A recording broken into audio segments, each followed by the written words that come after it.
안녕 친구들. 뻔하다고 생각되지만 알고 보면 펀 한국사, 재미있는 한국사, 오늘도 즐겁게 시작해 볼까요? 역사 속 그날을 한번 구성해 보겠습니다.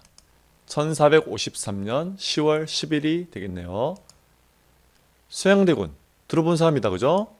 김종서 역시 들어봤습니다. 자, 이 두 사람 과연 어떤 일이 발생할까요? 수양대군이 보낸 사람에 의해서 김종서와 그 아들이 제거되는 모습이 나타납니다. 바로 이날이죠. 수양대군의 동생 안평대군도 역시 제거를 당했습니다. 조선 단종 1년이었죠. 변란이 발생했습니다. 수양대군이 안평대군 이용과 결탁하여 반역하고자 했던 김종서, 항보인 등을 효수하였다. 단종실록 1453년 10월 10일자 기록입니다. 자, 우리는 이 사건을 계유년에 반란을 안정시켰다. 계유정난이라고 부릅니다. 근데 말이죠, 이런 기록도 있습니다. 그 하루 뒤네요. 수양대군이 영의정 부사, 영경연 서운간사, 이조와 병조 판서를 겸하였다. 수양대군 자신이 이런 여러 간직들을 함께 권력을 모두 손아귀에 쥐었다라고 합니다. 반란을 안정시키려는 사람이 권력을 왜 이렇게 많이 가지려고 할까? 또한 중앙과 지방의 병마 도통사, 즉 군사권까지도 모두 장악하였다.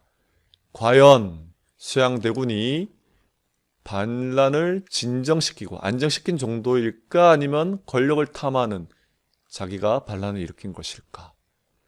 그 진실이 궁금해집니다. 사건을 한번 구성해 보겠습니다.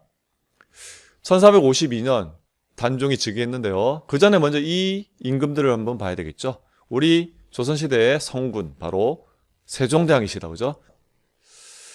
안타깝게 세종께서 돌아가시고 난 다음에 그 첫 번째 아들 장남인 문종이 왕위를 이어받게 됩니다. 그러나 정말 안타깝죠. 재위 2년 2개월 만에 병으로 결국 돌아가시게 됩니다. 사실 빨리 돌아가신 건 아닌데 그럼에도 불구하고 아들이 너무 어렸던 것이죠. 자, 이 아들이 12살의 나이로 즉위했으니 그가 바로 단종이 되겠습니다. 여러분, 이 단종을 도울 사람이 있어야 되겠죠. 아직 어린아이잖아요.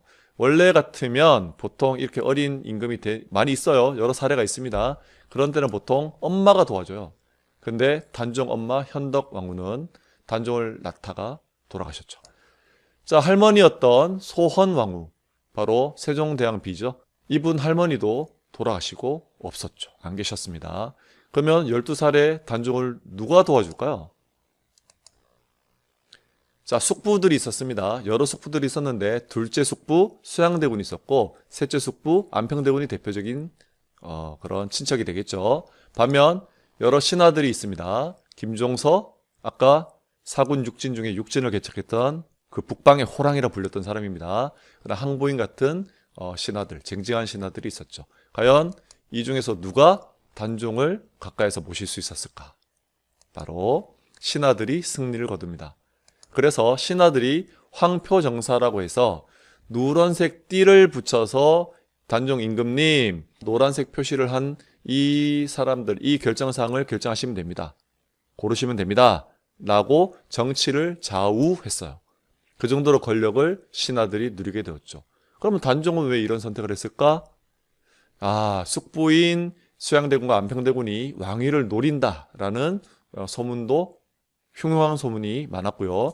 그 다음에 이 신하들, 김종서랑 항보인은 세종대왕과 아빠 문종께서 돌아가실 때 내 아들 단종의 뒤를 부탁하오라고 부탁을 받은 신하들이거든요. 그래서 이들을 선택했던 것이죠. 한편 여기서 충격을 받은 수양대군이었는데 또 충격받을 일이 발생했죠.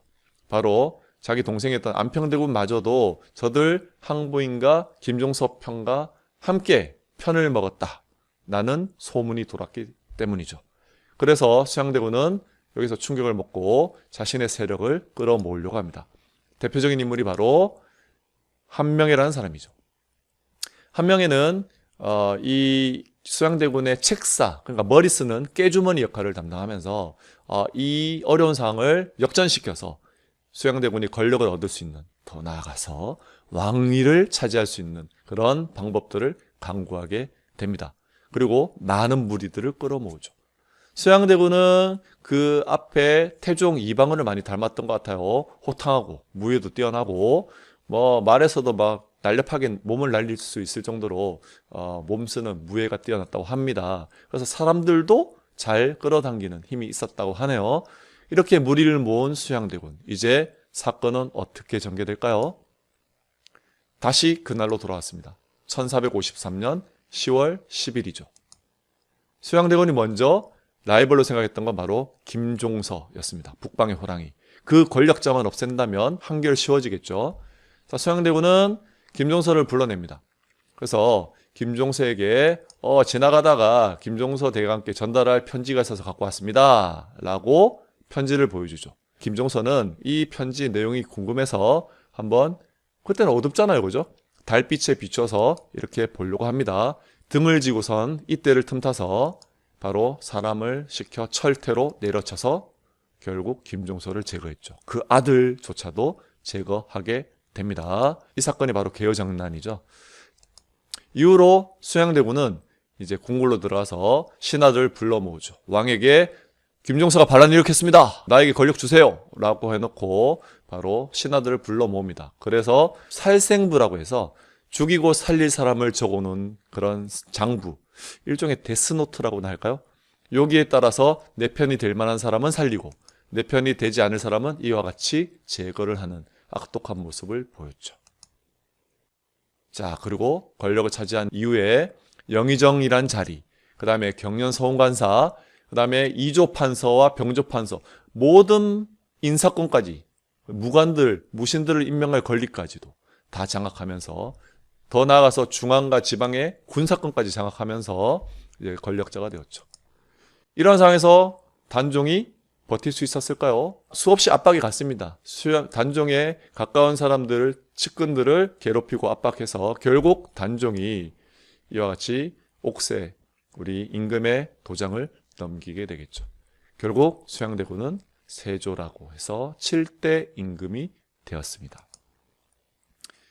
결론적이지만 단종은 나중에 목을 메고 죽게 되는 상황이 발생하는데요. 이것도 한번 살펴볼게요. 자, 단종은 일단 상황으로 물러나고 수양대군이 세조로 즉위했습니다. 근데 말이죠, 단종을 보기하려고 그 여러 주변 신하들이 움직임을 막 보여요. 그 중에 대표적인 사람들이 바로 죽어서 충절을 보인 6명의 신하, 사육신이 되겠습니다. 들어본 적 있죠? 성삼문, 박팽년, 융부 이런 사람들이 있겠습니다. 그 중에서 성삼문은 잡혔을 때 이런 말을 하죠. 상황이 계시거늘 단종이 있는데 나리가 어찌 저를 신하라고 하겠습니까? 임금인 세조를 임금이라 칭하지 않고 나리라고 하네요. 왕 대접 안 하는 거죠. 세조가 얼마나 분냈을지 상상이 되죠. 결국 엄청난 고문을 받는 끝에 결국 죽임을 당합니다. 그래서 충절을 보인 6명의 신하를 사육신이라고 부르는 것이죠. 단종이 구심점이라고 생각했던 세조 측에서는 단종을 노상군으로 강등, 낮추어서 강원도 영월로 유배를 보내게 되죠. 그리고 이후에 사약을 보냈는데요. 내가 어떻게 내 다음 왕한테 사약을 받겠느냐. 스스로 죽겠다라고 목을 매달고 죽었다라고 기록에 남아있는데요. 이때 단종의 나이가 17세의 나이였습니다. 참 안타까운 죽음이다. 그죠? 자, 세조는 한편 그 뒤로 어떤 일을 했을까? 그것도 궁금하다. 그죠? 한번 살펴볼게요. 왕권 강화하면 떠올릴 수 있는 그 대표적인 왕이 세조가 되겠습니다. 우리 태종 이방원하고 비슷한 정책을 펼치거든요. 육조 직계제를 부활합니다. 바로 이거죠. 의정부 역할을 다시 줄이고 육조가 왕에게 직접 보고하게 하면서 신하들의 권력을 약화시킨 것입니다. 한편 집현전과 경련도 폐지를 하죠. 여기서 자꾸 임금 자신에게 잔소리를 많이 하거든요. 그 다음에 군사제도도 개혁하고요. 토지제도도 직전법이라고 해서 가전법을 손을 봅니다. 자, 뭐니 해도 조선시대의 가장 통치 이념을 잘 반영한 것이 바로 경국대전이죠. 제도들을 정비하고 모으고 모아서 이 법전을 편찬할 준비를 하죠. 시작을 합니다. 그래서 죽고 난 다음에 성종이 즉위했을 때 바로 완성이 되었던 것이죠. 다음과 같이 정리해 볼 수 있겠습니다.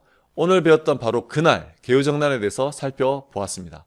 그 배경과 그리고 가정, 결과까지 이해할 수 있겠죠? 네, 모두 고생 많았습니다. 다음 시간에 또 만날게요. 안녕!